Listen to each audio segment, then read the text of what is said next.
Aí o colega nosso que estava nascendo, o Lucas, junto com a equipe de bombeiro, não viram outra situação a não ser a possibilidade de amputação daquele braço para conseguir tirar o paciente vivo, né? Aí o Lucas me acionou, eu fui para o local, e aí, conversando de novo com a equipe de bombeiros, conversando com o paciente, entendendo o que a gente teria que fazer para poder ele sair dali com segurança, ele concordou com o fato, ele já estava lá mais de 20 horas soterrado, né? E provavelmente também movido pelo desespero, ele queria sair dali de qualquer jeito, né? Para ele, se tivesse que arrancar o pescoço, ele concordava, porque ele queria sair daquele Sim, local, né? desespero. E aí nós conseguimos, naquele dia de plantão, nós tínhamos um colega que era anestesista, ele foi para o local, conseguiu fazer uma anestesia, e aí a gente conseguiu fazer a amputação no local do desabamento, e depois o paciente foi levado para o hospital, e aí os colegas do hospital terminaram o procedimento, porque foi um procedimento de emergência, foi uma amputação. A minha primeira especialidade é ortopedia, mas foi assim, fora de qualquer padrão técnico, né? Primeiro que não dava para higienizar o campo, foi literalmente operar dentro de uma lata de lixo, tá certo? E aí os colegas do hospital terminaram o serviço no hospital, o paciente sobreviveu, recebeu alta, e a gente acabou encontrando ele mais de um ano depois, no mesmo hospital que ele foi operado, que ele tinha ido levar um parente lá, e o colega Lucas, que estava levando o paciente, acabou encontrando o paciente mais de um ano depois, bem de saúde, apesar da amputação efetuada.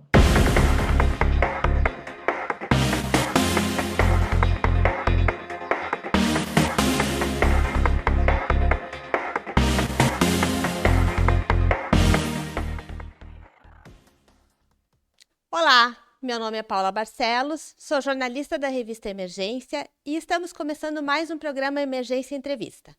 Hoje o nosso bate-papo é com o médico Oswaldo Alves Bastos Neto. O Dr. Oswaldo é médico do SAMU Salvador há mais de 20 anos. Ele já foi subcoordenador geral e subcoordenador de equipes especiais do serviço. Essas equipes especiais são responsáveis pelos resgates e salvamentos em cenários bem complexos, como soterramentos, desabamentos e acidentes com produtos perigosos. E para falar um pouco sobre esse trabalho diferenciado do SAMU e sua trajetória no serviço, ele está aqui conosco. Olá, doutor Oswaldo, seja bem-vindo ao programa. Bom dia, Paula, bom dia a todos os ouvintes. Agradeço a oportunidade de estar aqui mais uma vez conversando com o pessoal a respeito do SAMU Metropolitano de Salvador. Certo. E a gente vai começar conhecendo mais um pouquinho do Dr. Oswaldo, como ele quis entrar na área de APH. Por que o APH? Conta um pouco dessa história. Ah, a minha formação é inicialmente em São Paulo, que eu trabalhava mais na área intra-hospitalar, na época não existia o pré-hospitalar. Aí em 97 eu vim para Salvador para trabalhar no polo petroquímico.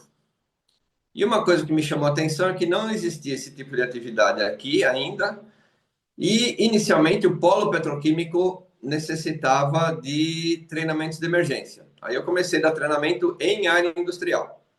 O senhor começou como médico do trabalho do polo, é isso? Isso, né? Só que em São Paulo eu trabalhava num grande hospital de referência na época, que era o Hospital Arthur Ribeiro de Saboia, conhecido para os íntimos como Jabaquara, que é o bairro que fica o Certo. hospital. Enfim, aí quando eu vim para cá, logo em 2001, surgiu a ideia de iniciarem um serviço de pré-hospitalar em Vitória da Conquista.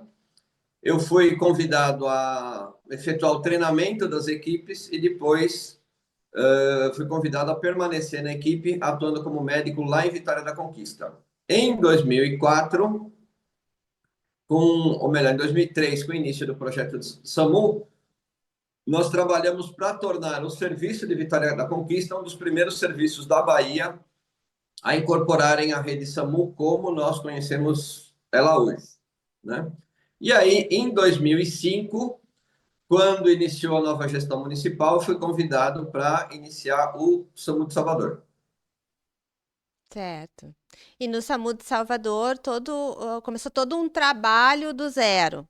Como é que foi esse trabalho, esse desafio de fazer, de implantar isso? Não, a grande questão é que em Salvador não existia nenhuma cultura de pré-hospitalar dentro da cidade, pelo menos, e as equipes, tanto médicas quanto de enfermagem, não conheciam o que era pré-hospitalar, não tinham nenhum treinamento, nenhuma vivência. Pouquíssimas pessoas tinham alguma ideia do que isso acontecia, né? Então, no início foi difícil primeiro montar o sistema e, num segundo momento, o problema era, eu não sei se o termo é mais apropriado, mas arrebanhar médicos que quisessem trabalhar em Salvador, ou seja, conseguir convencer alguns colegas que era um serviço importante e que as condições eram diferentes de um atendimento dentro de uma unidade hospitalar, dentro de uma unidade de saúde. Nem todo mundo gosta de atender debaixo de chuva, debaixo de sol, no asfalto. Era um serviço diferente, ainda é, né? Então, a gente teve todo um trabalho em convencer um grupo de médicos no começo para iniciarem a trabalhar no SAMU de Salvador. Não só médicos, médicos, condutores, até porque a ideia do SAMU, se a gente pensar na equipe, né? Condutor, técnico de enfermagem, enfermeiro e médico, todos eles têm uma função no atendimento do paciente. Sim. Então, existia muito a ideia de que motorista de ambulância só dirigia ambulância. E no SAMU não é assim. O condutor de veículo de emergência tem uma função extremamente importante, ou em questões iniciais, porque a gente tem uma frota de unidades básicas maior, né? Em todo o Brasil acontece isso. E muitas vezes eles são os primeiros a chegar na cena, mesmo em situações graves. Então, eles iniciam o atendimento até que, eventualmente, uma unidade de suporte avançado consiga chegar ao local. E hoje Então, eles teve são todo até da um. equipe de saúde, né? Hoje eles se tornaram Eles até não da são equipe. especificamente oriundos da área de saúde, mas eles têm que ser treinados para conseguir fazer um suporte básico de vida, querem problemas clínicos, querem trauma, de uma forma bem feita. Então, a gente tinha muito motorista de ambulância, condutor de veículo de emergência, nós fomos formando pelo caminho, né? Então, hoje, a gente tem uma condição diferente do que tínhamos no passado, porque no passado tinha todo um processo seletivo, hoje, por uma série de questões, o treinamento, como eu falei, a gente está com déficit de instrutores bem grande em relação ao que tínhamos no passado, então hoje a gente tem um trabalho muito grande, considerando que a equipe de São de Salvador são mais de 1.000 profissionais, entre médicos, enfermeiros, condutores, outros profissionais, e para manter toda essa equipe bem treinada, demora tempo e despende pessoal. E nem sempre a gente está conseguindo fazer na mesma velocidade que fazemos no passado. Certo. E a própria população na época também não entendia, né? O serviço também foi todo um trabalho de formiguinha com o profissional e com a população, né? Olha, eu não sei se não entendi ou não entende, Ai, porque também não entendi muitas vezes. a gente não tem a nível nacional uma publicidade ou uma publicização do que é o serviço do SAMU, o que é o serviço do Corpo de Bombeiros. Então, muitas vezes a população liga para o SAMU como se fosse ligar para o Uber. Então, pessoas que têm condição de ir para uma unidade de saúde, que não estão em condições de risco à vida ou não estão com grande sofrimento, vamos colocar dessa forma, né? Entende que o Uber, por ser um serviço público, eles têm que levar o paciente para uma consulta marcada, para um exame eletivo. E a gente hoje, apesar da população de Salvador não ter crescido de forma substancial nesse tempo, mas a gente hoje tem por uma série de questões socioeconômicas, uma grande parcela da população abandonou os seus planos privados de saúde e hoje depende do SUS. E o que acontece? Muita gente acaba solicitando ao SAMU para levar nos hospitais. E hoje a gente tem um problema importante que, assim, toda a nossa rede isso acho que acontece em várias outras cidades do Brasil, toda a nossa rede pública hospitalar ou pré-hospitalar móvel, as UPAs, estão lotadas de atendimento. Por quê? Muito saiu da rede privada e foi para a rede pública. Porém, até a rede privada, hoje, enfrenta desafios. E a gente vê que muitas vezes, não sei se devido ao adoecimento da população, se a população está ficando mais velha e não está se cuidando ou sendo cuidada de forma adequada. Então, hoje, o adoecimento da população é um fato. E a gente tem hoje uma saturação tanto do serviço público quanto do privado. E aí o que acontece? A população, por não ser devidamente orientada ou, por vezes, sabendo, mas querendo tirar uma casquinha, vamos colocar dessa forma, acabam solicitando o SAMU para situações que não são efetivamente uma urgência, né? A gente com frequência vai fazer um atendimento quando a gente vê a pessoa tem um carro em casa, tem pessoas que poderiam levá-la a uma unidade de saúde, mas elas solicitam o SAMU pelo que elas acham de ter uma conveniência, né? E Certo. isso satura o serviço, colocando um grande número de atendimentos que não são efetivamente ou não seriam necessários e deixando uma parte da população desassistida. Agora a gente vai falar, doutor, sobre as equipes especiais do SAMU. Como é que surgiu essa ideia? Por que surgiu? O que que faz essas equipes especiais? Bom, a ideia das equipes especiais começou inicialmente no início do SAMU, que nós tínhamos que dar o atendimento para uma dezena de ilhas que fazem parte do município de Salvador, dentro da Baía de Todos os Santos. E o Corpo de Bombeiros tinha uma unidade, mas direcionado principalmente para a questão dos salvamentos, né? Para os afogamentos. Essas equipes ainda existem, foram até ampliadas. Mas o que aconteceu? Na época, a gente não tinha quem atendesse nessas ilhas, tá certo? Eles tinham que dispor de meios próprios. E a gente, um pouco antes de começar o SAMU, nós tínhamos. Houve alguns acidentes náuticos que as tripulações ficaram algum tempo à deriva, Uhum. alguns com problema de saúde. Então surgiu a ideia de a lancha já era uma necessidade, e aí a gente teve a ideia de colocar mergulhadores nessas lanchas. Então tínhamos 2 mergulhadores na época que atuavam junto com a lancha para algumas eventualidades. E a gente teve, na nossa história, alguns eventos que eles se fizeram importantes. Uma delas, logo em 2006, teve um naufrágio do catamarã, de um catamarã aqui na região. E aí, o que aconteceu? A nossa lancha foi para a cena, era um naufrágio que tinha mais de 100 vítimas, né? Nossa, E grande. felizmente o nosso mergulhador mais experiente estava na lancha naquele dia, ou melhor, naquela noite. Isso foi final da tarde, início da noite que começou o processo. E eles acabaram participando da busca e do salvamento de um sem número de náufragos, né, naquela ocasião, pegando essas lanchas, que a nossa lancha tinha algumas características que ficava fácil das pessoas subirem na lancha. Para quem já navegou de lancha, sabe que nem todas as lanchas é tão fácil sair da água para dentro da embarcação. Então, nossa lancha tinha um patamar e uma porta que facilitavam o acesso da água para dentro da lancha. Então, a gente conseguiu resgatar muita gente da água para a nossa lancha. E considerando que o número era muito grande, lotava a capacidade da nossa embarcação, elas eram transferidas para outras embarcações que estavam no local. Então, assim, logo no começo do SAMU, ela já teve uma missão bem, bem grande. Tanto que neste naufrágio, a gente acabou, inclusive, alguns náufragos, uns 2 ou 3, eram, na época, profissionais do SAMU, médicos, enfermeiros que trabalhavam no SAMU e que tinham ido passear no fim de semana e acabaram Nossa. se tornando náufragos, acabaram se tornando vítimas dessa situação. Recentemente, a gente acabou tendo um outro naufrágio, né? Esse ano, a gente teve um outro naufrágio, felizmente sem vítimas. A gente não precisou nem usar nossa embarcação, porque quando aconteceu, outras embarcações já estavam próximas ao local, embarcações de maior porte até.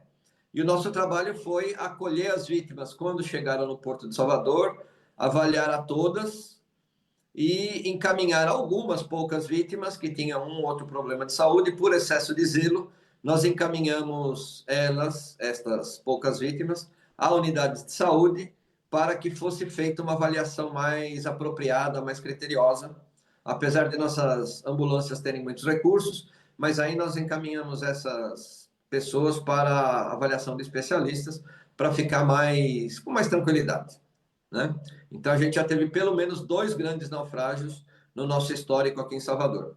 É um a cada 10 anos. Espero que não Sim. tenha outro nos Não, próximos 10 anos, tá certo? não, vamos torcer, né? Mas elas não foram só para naufrágio, depois se expandiu um Não, pouco. a gente tem um trabalho grande na questão de transporte de pacientes da ilha de Itaparica e dessas inúmeras ilhas que nós temos na Baía de Todos os Santos, estou me referindo, para atendimento de saúde aqui em Salvador, que muitas vezes o atendimento, apesar de algumas dessas ilhas terem unidade de saúde, que trabalham em horário administrativo, tem programa de saúde da família, mas em algumas situações elas necessitam ser trazidas para hospitais aqui em Salvador. Então, essa embarcação tem uma grande função. Hoje, na verdade, nós temos 2 embarcações. Elas têm a função de trazer essas populações que moram nesses locais, que vivem nesses locais.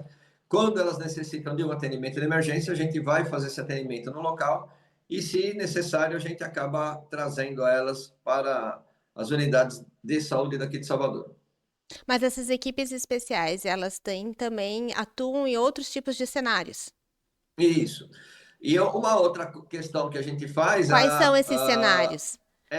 por exemplo, continuando com a questão dos mergulhadores e das equipes, né? Um grande trabalho deles acaba sendo treinar nossas equipes para atuarem na embarcação. Até hoje nunca aconteceu de ter um naufrágio da nossa embarcação, mas esse é um cenário possível. Então, a gente busca treinar todos os nossos profissionais, caso isso ocorra, como se portar na embarcação, como se portar com colete salva-vida, o que a gente vai fazer com a vítima, que ela não tem condição de se socorrer sozinha, a gente vai ter que dar o atendimento para a gente, enquanto vítima do naufrágio e também do paciente que está junto com a gente. Então, tem todo um treinamento de emergências aquáticas abordando essa vertente, né? A outra questão, como você perguntou, são os nossos técnicos de resgate, que a gente já teve alguns aqui em Salvador, e de produtos perigosos, tá certo? Na questão de produtos perigosos, foi uma experiência extremamente importante, principalmente durante a pandemia, porque nós adotamos algumas técnicas, algumas diretrizes, não da área de saúde, mas da área de emergências com produtos perigosos. E, felizmente, a gente não teve nenhum profissional do SAMU de Salvador que que tenha falecido durante a pandemia, tá certo? Alguns colegas, até por trabalharem em outros serviços, com outro nível de proteção, acabaram, alguns foram internados, mas nós não perdemos nenhum colega aqui no SAMU de Salvador. E tínhamos todo um processo de, de um paramento específico. Antes de tirar a roupa, era feito um processo de descontaminação, né? Todas as ambulâncias, depois do atendimento confirmado de Covid, era feita toda uma descontaminação interna da ambulância e dos equipamentos, né? Então, tínhamos todo um cuidado para minimizar o risco de transmissão de um vetor biológico aí na questão, que não deixava de ser um produto perigoso, tá certo? E Uhum. na questão de resgate, também nosso maior trabalho acaba sendo treinar as equipes a utilizar materiais que nós possuímos para retirar as vítimas de alguns locais de difícil acesso. Que aqui em Salvador não é necessariamente um local para resgates espetaculares, mas nós temos no dia a dia uma série de situações que, em dominando as técnicas de resgate com cordas, com macas específicas, facilita muito o nosso trabalho, tá certo? Nesse aspecto, Salvador teve uma evolução, que o Corpo de Bombeiros ampliou suas equipes e seus equipamentos, que antes eles tinham um material exíguo, nós também, e tinha muito atendimento. Então, daí surgiu a ideia, na verdade, para compor, porque tinha trabalho para todo mundo e bastante. Então, o nosso objetivo era partilhar esse trabalho, dividir o trabalho para que a população pudesse ser atendida sem sobrecarga de nenhuma das equipes. Então, no começo, a gente teve alguns resgates, às vezes a gente tem que tirar alguns pacientes, porque aqui, infelizmente, em Salvador, tem muitas construções que não são exatamente projetadas, né? E com aquelas escadas em espiral. Só que aquela escada em espiral tão boa que só passa uma pessoa numa maca não cabe, entendeu? Então, às vezes, você tem que tirar um paciente que está num andar superior, que o único acesso é aquela escada. Se o paciente tiver um porte um pouquinho maior, fica extremamente difícil tirar com segurança numa escada dessa, porque se escorregar vai amassar o colega que está na parte inferior. Então, nós acabamos desenvolvendo isso até para facilitar um pouco o nosso trabalho, para conseguir fazer essas ações com mais segurança. Hoje, também, considerando que o Corpo de Bombeiros teve um aumento das suas equipes, do seu material, hoje, esta parte está um pouquinho mais tranquila com a gente, mas a gente ainda continua propiciando os treinamentos para o pessoal saber utilizar os equipamentos para esses locais que a gente ainda tem difícil acesso. Certo. E essa questão de ter essa atividade, que é uma atividade mais do bombeiro, o SAMU entrar nessa atividade, que é uma atividade mais de bombeiro, como é que foi isso na prática? Teve um primeiro momento de... Há um entendimento sobre isso, dos limites de cada um? Tá Na tudo certo? realidade, o que acontece? Hoje, a gente acaba deixando mais com eles efetivamente. Mas no começo não teve discussão. Primeiro que a gente tinha um contato pessoal. E segundo que é trabalho para todo mundo, entendeu? Então, assim, quer fazer vocês? Eu estou colocando de uma forma bem grosseira, não é assim. Mas, assim, se eles quisessem todo o trabalho, na época, na ocasião, eles não teriam condições de quantitativo de pessoal para fazer todas as atividades, né? Então, como eu falei, a gente surgiu para ajudá-los, né? Tinha muitos trabalhos que tinha operação conjunta, eles estavam operando junto com a gente tinha alguns equipamentos que eles não tinham, vice-versa. Então a gente conseguia compor um trabalho que facilitava o trabalho de todo mundo. Então não teve conflito de esfera de competência, vamos dizer assim. Teve uma tentativa de ajudar a população, né? E Uhum. na época eles entenderam dessa forma e a convivência foi até bastante pacífica. Aqui em Salvador, nós não tivemos conflitos, vamos colocar dessa forma. Eu sei que tem alguns estados que já estão estruturados há mais tempo que as equipes do SAMU acabam recebendo treinamento junto ao Corpo de Bombeiros, né? Que o Corpo de Bombeiros tem papel prioritário nessas ações. Hoje, por exemplo, o Corpo de Bombeiros de Salvador já tem uma equipe especializada em atendimento a materiais perigosos, né? Então, hoje, a nossa preocupação acaba sendo mais direcionar a questão para o atendimento à saúde mesmo, e não a Uhum. questão de chegar no local, gerenciar a cena, vamos dizer assim. Isso hoje o Corpo de Bombeiros já tem uma equipe bem capacitada para fazer isso. É isso que eu ia lhe perguntar. No Brasil, tem outros SAMUs que têm essas equipes especializadas? É difícil implantar Pela minha isso? experiência, não. Tem algumas Uhum. equipes, por exemplo, o Grau de São Paulo, que tem treinamento Sim. específico com o Corpo de Bombeiro, porque algumas ações que eles têm que fazer no helicóptero da Polícia Militar necessitam algumas técnicas de descida em corda, subida, uso de macas especiais. Então, sei que o Grau de São Paulo tem essa capacitação com o Corpo de Bombeiros de São Paulo e com a Polícia Militar do Estado de São Paulo. Outras equipes do Brasil, eu não saberia lhe dizer, tá certo? Que é um trabalho bem específico. Quanto a produtos perigosos, eu acredito que não. Até porque quando teve as Olimpíadas, eu ministrei treinamento em inúmeras cidades do Brasil e a grande dificuldade que a gente tinha, considerando que na época a gente tinha uma preocupação grande, né? As agências de inteligência apontavam que o Brasil poderia ser alvo de um eventual atentado terrorista com produtos perigosos, gases tóxicos, etc.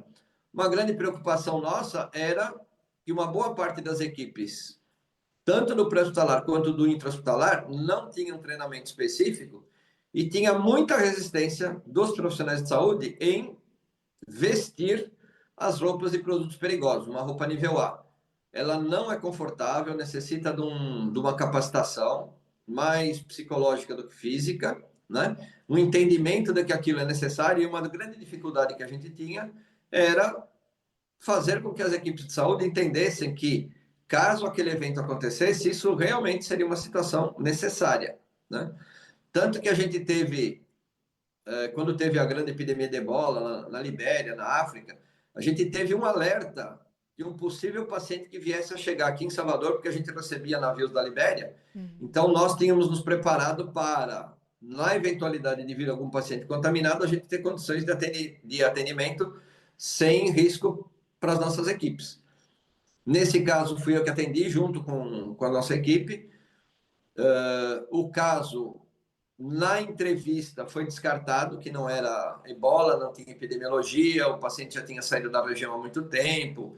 Se fosse ebola, ele já teria morrido do fato, né? E Sim, não, sim. não teria chegado aqui em Salvador. Mas nós fomos todos equipados de forma que, caso efetivamente se confirmasse a possibilidade de ser ebola, que a gente conseguisse atendê-lo sem trazer um risco maior para a população, né? Ou para os hospitais, ele iria para o hospital de referência de infecto-contagiosos aqui em Salvador. Então a gente foi preparado. Na entrevista a gente já afastou a etiologia, não era ebola, mas a resposta inicial foi como sendo ebola. E a gente foi muito tranquilo, porque todos nós estávamos preparados, tranquilos Preparados. com aquela situação. Certo. E o senhor teve uma situação bem marcante, né? Que foi uma amputação num cenário hostil, né? Sim. Que o senhor ficou pendurado. Conta um pouquinho pra gente, não vou dar muito spoiler aqui. Conta um Então, pouquinho pra gente como essa, é que foi essa história. essa situação é icônica aqui no São de Salvador. Várias entrevistas, várias conversas, esse fato sempre acaba vindo à tona, né? Muitos alunos, às vezes, me perguntam, professor, como é que foi? Como é que é isso, né? Muitos deles nem pensavam em fazer medicina na época do evento, né? Isso foi em 2010, há 15 anos, e foi uma situação em que houve um desabamento de um casarão aqui em Salvador, e que funcionava uma hospedagem e embaixo era um bar. E aí o que, que aconteceu? Um morador de rua, como estava chovendo muito naquele dia, ele tinha conseguido ganhar alguns valores a mais e foi se hospedar nesse local para dormir, para não dormir na chuva, né? E ele foi para esse local. E no bar tinha uma pessoa, uma jovem que atendia nesse local e dois clientes. Quando teve o desabamento, esses dois clientes, como estavam próximos das paredes, foram pouco atingidos. O corpo de bombeiro teve acesso rapidamente a essas duas vítimas, levaram para o hospital. Mas aí, quando eles começaram a procurar a jovem, eles começaram a escutar gritos vindo dos escombros. Era um prédio de 4 andares. Essa vítima estava no primeiro andar. E aí eles começaram a escutar gritos. Aí começou uma operação de busca. Isso aconteceu perto da madrugada. Aí eles começaram a escutar gritos e aí começou a operação de busca. Num cenário absoluto. Isso teve algumas fotos que até vocês publicaram na época na revista Emergência. Tem uma foto, algumas fotos do Do local. local, sim. E aí, lá pelas 6, 7 horas da manhã, pelo início da manhã, eles encontraram onde estava a vítima. E aí começou a operação de resgate. Até então era só os bombeiros envolvidos. Tinha uma equipe nossa no local tentando auxiliar os bombeiros pela questão do excesso de trabalho, a roupa que os bombeiros usam propicia uma desidratação rápida, caso não sejam tomados alguns cuidados. Então, nossa equipe lá estava mais para cuidar dos bombeiros do que da vítima em questão.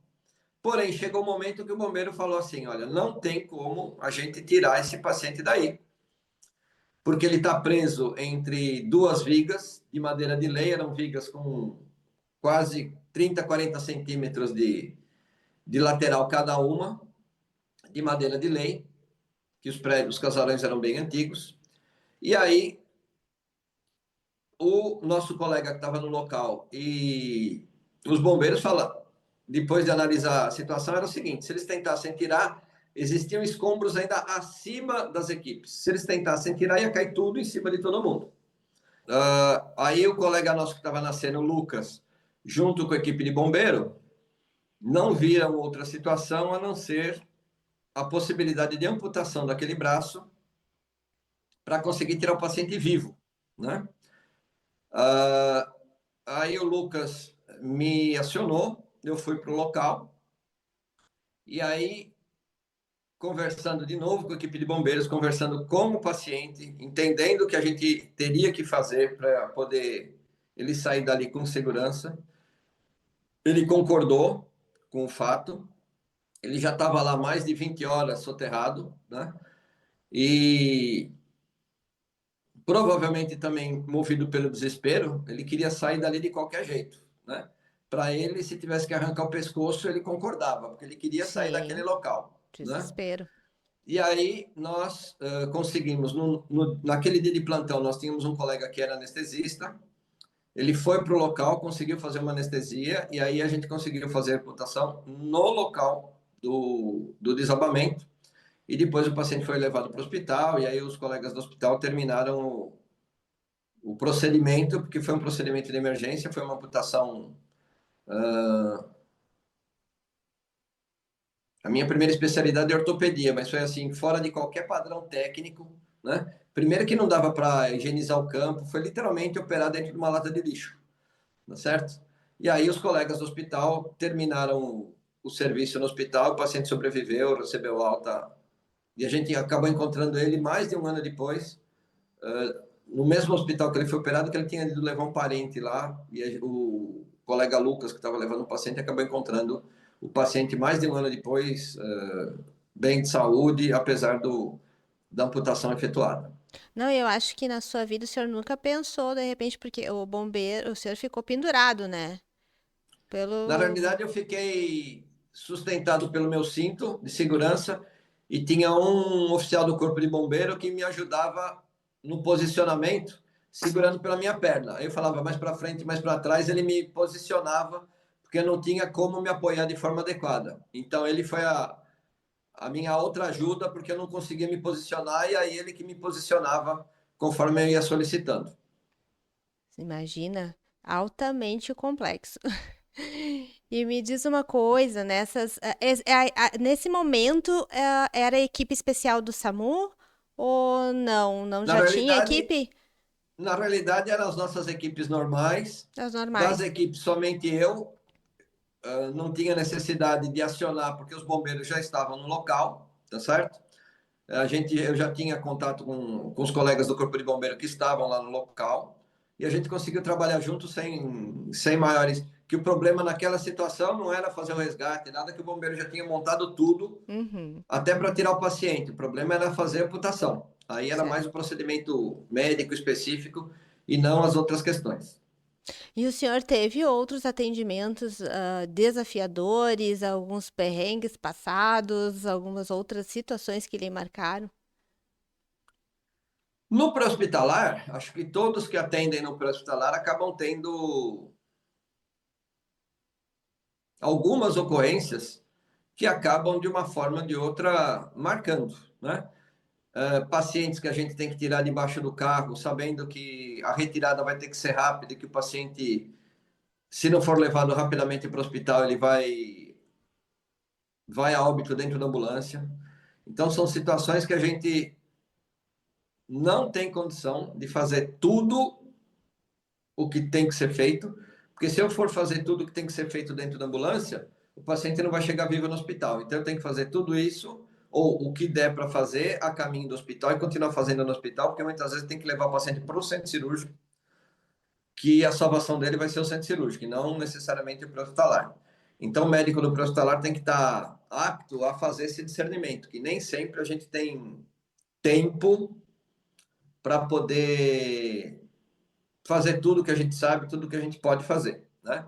Sem falsa modéstia, o SAMU de Salvador é um dos mais bem equipados do Brasil. Hoje, a semelhança de que outros já fazem, a gente consegue tratar infarto, a gente já consegue trombolizar paciente dentro da unidade. Nossas unidades têm videolaringoscópio, tem ultrassom dentro das unidades. mas nem sempre isso assegura a vida do paciente. Às vezes o paciente precisa mesmo de centro cirúrgico. Então a gente tem que até ter o discernimento para saber que eu tenho que correr com a ambulância para chegar rápido no hospital, para levar esse paciente para um centro cirúrgico para poder salvar a vida desse paciente, né? Então já teve de tirar paciente debaixo de carro, debaixo de ônibus, né? Recentemente teve uma situação aqui em Salvador de um paciente atropelado pelo metrô. Ele ficou preso entre o metrô e a plataforma, só que esse atendimento foi feito por outro colega. Então tem várias situações que a gente, ou que todos os colegas do pré-hospitalar acabam de uma forma ou de outra atendendo durante a sua atividade profissional. Certo. Mas acho que, como você falou, acho que o mais icônico acabou sendo essa ocorrência de Não 2010. totalmente diferenciado, né? Totalmente, não tem como esquecer nunca mais. A pessoa que foi resgatada e o senhor que resgatou, né? A sua equipe que resgatou. Doutor, olhando para trás, nesse tempo que o senhor está no SAMU, houve bastante evolução do SAMU Salvador, o serviço modificou bastante. Bom, acho que uma grande alavanca que o SAMU de Salvador propiciou foi a mudança do entendimento de atendimento de urgência, né? A gente, em 2009, começamos um projeto junto com a UFBA aqui em Salvador de acolher os alunos da Liga de Cirurgia. Então, os alunos de medicina começaram a participar das atividades do pré-hospitalar. Depois, em 2010, uma faculdade privada aqui de Salvador começou a disciplina Medicina de Emergência, né? Ou começou, o nome não era esse na época, mas começou a ter no seu currículo algum treinamento, alguma ideia do que era atendimento pré-hospitalar. Depois outras escolas começaram com isso. Hoje eu ministro numa das faculdades aqui de Salvador, como professor da disciplina de medicina de emergência, que ocorre no 7º e no 8º semestre, justamente antes deles irem para o internato, tá? E hoje todas as escolas de Salvador, públicas e privadas, no seu internato tem um estágio no SAMU de Salvador. Então eles correm na ambulância e na central de regulação para entender o processo. O que é um atendimento hospitalar, o que é uma regulação, como é que tem que ser feito, por que tem que ser feito. Então isso eu acredito que melhorou a questão do entendimento do atendimento de emergência aqui em Salvador. A gente brinca que no começo do SAMU eram 6 vagas para cada médico, ninguém queria trabalhar no SAMU, né? Ninguém sabia o que era pré-hospitalar, ninguém achava atraente, não via, vamos dizer assim, o pessoal não via glamour, não via retorno, né? Achava que era muita coisa, não, até por falta de entendimento do que é ou do que possa ser um atendimento hospitalar, né? Hoje a gente brinca que tem 6 médicos para cada vaga, entendeu? Hoje a gente tem fila de profissionais querendo entrar no SAMU de Salvador, assim como nas UPAs, enfim. Então hoje a questão de emergência, né, já mudou muito, né? Em 2016 a gente teve a aprovação da especialidade de medicina de emergência como uma especialidade. Então, aqui em Salvador, eu, o Dr. Paulo de Tarso e o Dr. Ivan Paiva fomos os 3 primeiros a receber o título de especialista em medicina de emergência pela Abramed, que é a Associação Brasileira de Medicina de Emergência.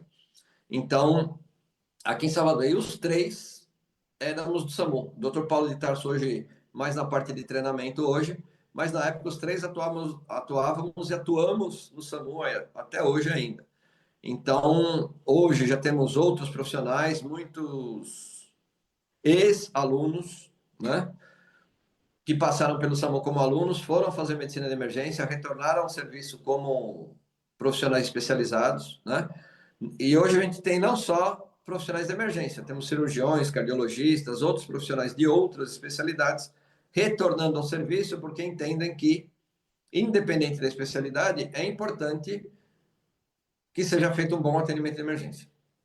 Legal, né? Torna profissionais mais conscientes também do seu dever E mais como competentes. mais competentes, certo? Doutor, agora eu vou lhe fazer uma pergunta bem pessoal. Quem lhe inspira?